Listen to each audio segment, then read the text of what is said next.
Hey guys, good morning. Welcome back to our channel, the Eaton Squad. My name is Addie.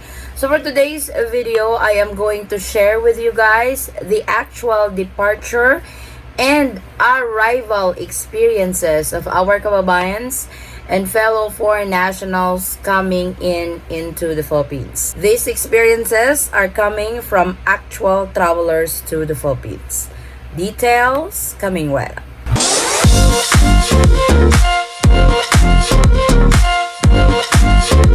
So I have probably mentioned this in several videos that I am a member of a group called Filipinos Stranded Abroad, and they share different experiences over there from actual travelers. So I picked some actual experiences from departure to arrival to the Philippines from actual travelers in the last few days. So I will be sharing the different statement from different travelers entering the Philippines here shortly.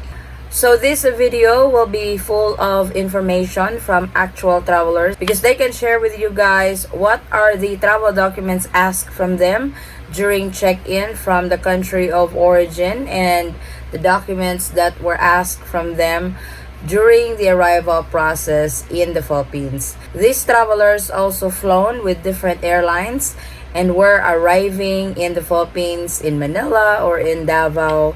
So you guys will get an idea or will get a heads up on what you guys are going to experience if you are flying to the Philippines soon. So if you guys are ready, let's get started. So for privacy purposes, I have blurred their names, but you guys can see on the screen their experiences during their flight. So for passenger number 1, she is sharing her experience on their flight from Brisbane.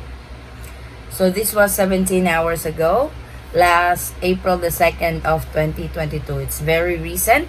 Sharing our experience on our flight from Brisbane to Manila via Philippine Airlines with my husband and 3-year-old, April 2, 2022. So this is really a good heads up to all travelers flying to the Philippines with kids.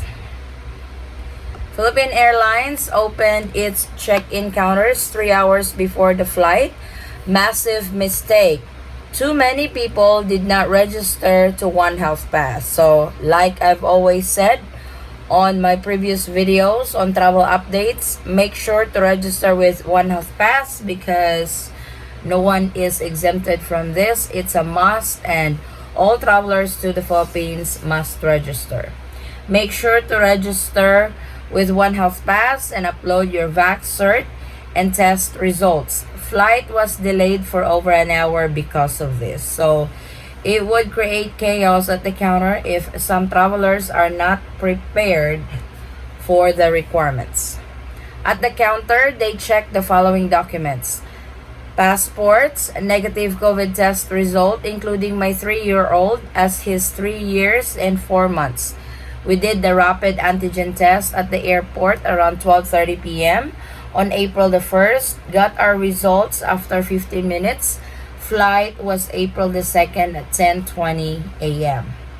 Travel insurance for my foreign husband and child. It looks like they don't have any idea that foreigners qualified for balikbayan visa are no longer required to get travel insurance. Number 4, international COVID vaccine certificate. Arrival in the Philippines before landing. Foreigners are required to fill out arrival cards. Philippine passport holders are not required. Customs declaration form, they ask one per family to fill this form out, but no one checked it at all. At the Bureau of Quarantine desk, passports were checked, One Health Pass, boarding pass. They scan the One Health Pass QR code, then stamp your boarding pass verified. So I have heard this a lot from different travelers, from our subscribers, not to throw away your boarding pass because this will still be checked during the BOQ verification. So please keep your boarding passes. Then at the immigration, passports and arrival card, marriage certificate, birth certificate for my child. Free po ang One Health Pass. Make sure to register po sa correct website. So, she was saying that One Health Pass is 100% free, which is correct. And only register to the legitimate website of One Health Pass, which is onehealthpass.com.ph. So, thank you so much for sharing this experience. And let's now proceed to the experience of our passenger number 2. So, for our second passenger, she's actually arriving in Davao. Here's her experience. Arrived today at Davao Airport. Salamat po sa group na ito for always updating and sharing your travel experience. Both Swedish citizens kami ng anak ko. Hinanap sa akin upon check-in sa Sweden our PCR test, both, for her and for her child, then vaccine card, just for her, and One Health Pass for both. So, regardless of your age, if you are traveling to the Philippines, One Health Pass is a must. Super smooth ng biyahe hanggang Davao, and thanks sa Singapore Airlines. So, they were flying with Singapore Airlines. Upon arrival sa Davao Airport, hinanap sa akin PCR test for both, One Health Pass for both, and vaccination card, just her. At pinakita ko yung old Filipino passport namin, travel insurance at itinerary. Binigyan kami agad ng 1-year visa. So, she is a former Filipino or balikbayan and presented her old Philippine passport and was able to avail the balikbayan privileges, which is the 1-year visa free. Super, I love Davao kasi sobrang friendly ng mga staffs and very helpful. Huwag kalimutan magdala ng sariling ballpen. So, she landed in Davao. She likes the staff over there. As she said, they are very friendly and very helpful. And don't forget to bring your own ink pen. So thank you so much for sharing that experience with us. She came from Sweden all the way to Davao with her child. So she's a former Filipino or balikbayan. So to all former Filipinos or balikbayans flying into the Philippines, this is a heads up for you guys on what are you guys going to experience during your trip. Our next one landed last April the 2nd. I have landed last night, April the 2nd at 7 p.m. in NAIA Terminal 3. Kudos to all the airport staff for they are all helpful and super courteous. From wheelchair staff to immigration officers, all smiles talaga sila. It is best to have printed copy of your One Health Pass, negative RT-PCR or antigen test, in your vaccination paperwork. I was worried that my 48 hours RT-PCR has lapsed because of my delayed first leg of my flight, but this didn't cause any hardship when checked by the verifier in Manila. They asked for my passport, sort of dual citizen. I applied for dual just before COVID in Bureau of Immigration in Manila, but I haven't got my retention certificate of citizenship yet.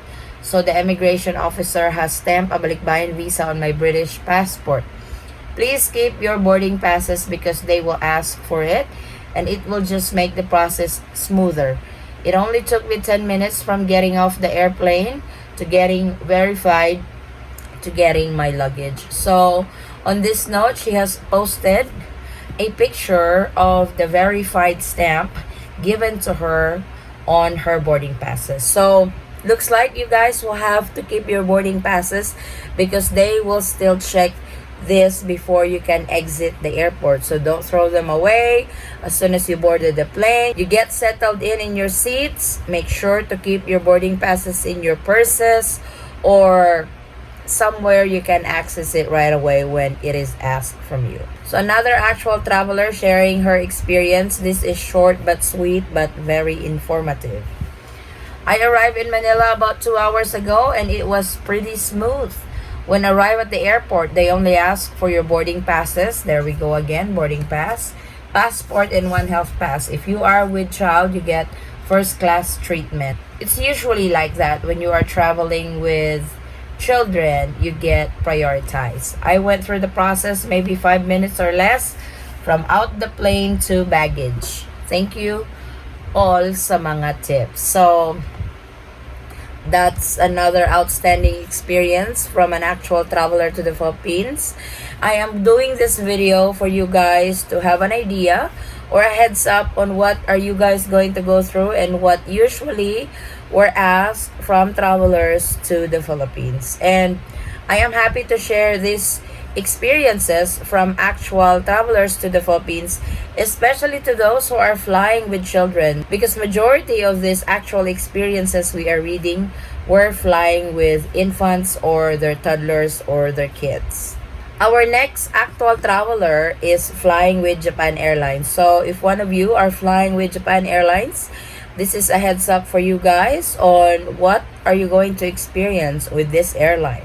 I just want to share our positive experience with Japan Airlines. Big shout out to our flight attendants who have been really helpful and were very accommodating during the trip. They have been nothing but helpful and very understanding. When we checked in for our flight in Seattle, they asked me if there's anything they can do to help make it easier for my daughter and I. So I asked if it be possible to move us next to a vacant seat so my daughter could sleep, and they moved us to a row where there are 3 empty seats, so we had 4 seats to ourselves. They also provided baby meals for my daughter. If I were to fly again to the Philippines, I'd definitely use Japan Airlines again, especially if I'd be traveling alone with an infant. So this is a good experience to all mommies out there who are flying to the Philippines with infants. So she is sharing with you guys her experience with her baby. The transfer from the aircraft to the terminal in Narita was pretty smooth, but it's a bit of a walk. So friendly advice, travel lightly. I wore my 20-pound daughter on a baby carrier and my diaper bag felt almost just as heavy, making a mental note to really just pack the necessities next time. So please take note, mommies, on this advice. So far, here's the list of all the documents I brought for my daughter. I may have brought a few extra documents just to cover all my bases in case the immigration or whosoever is checking asks for it. So I printed everything out and I think it really helped. Passport for both, print out of our itinerary, 1 health pass for both, birth certificate for the baby. Also brought my husband's birth certificate, marriage certificate, no one asked for this, negative results for COVID test, vaccination card, I photocopied mine but also had the actual card with me, S-Pass, no one checked yet, then boarding pass. Here we go with the boarding pass. So I hope that gives you guys a heads up, especially to those who are flying with Japan Airlines and who are flying with infants. So this is an actual experience from an actual traveler to the Philippines with a positive experience or good experience flying with Japan Airlines. So our next traveler is flying with Qatar Airlines. To those who are flying with Qatar, here's her experience and the documents that were asked from her. She is actually flying from Sweden to Doha. Doha is her layover country, then to Manila. From Arlanda to Doha, what was asked from her are her passport, 1 health pass, PCR test, and plane ticket. From Doha to Manila, passport, 1 health pass, PCR test, then plane ticket. Pagdating sa Manila Airport, may 3 pila na madadaanan. So she said that when you get to Manila, there will be 3 lines that you have to go through. Number 1, first line is checking of your temperature. She said there's no hassle on this. Checking ng temperature, no hassle naman po doon. The second line, pipila at kailangan i-ready ang passport, PCR test, 1 health pass, exit ticket. So, second line, you have to get your passport ready, PCR test, 1 health pass, exit ticket. If you are one of those who needs an exit ticket coming into the Philippines. Then the third line and last line is the immigration.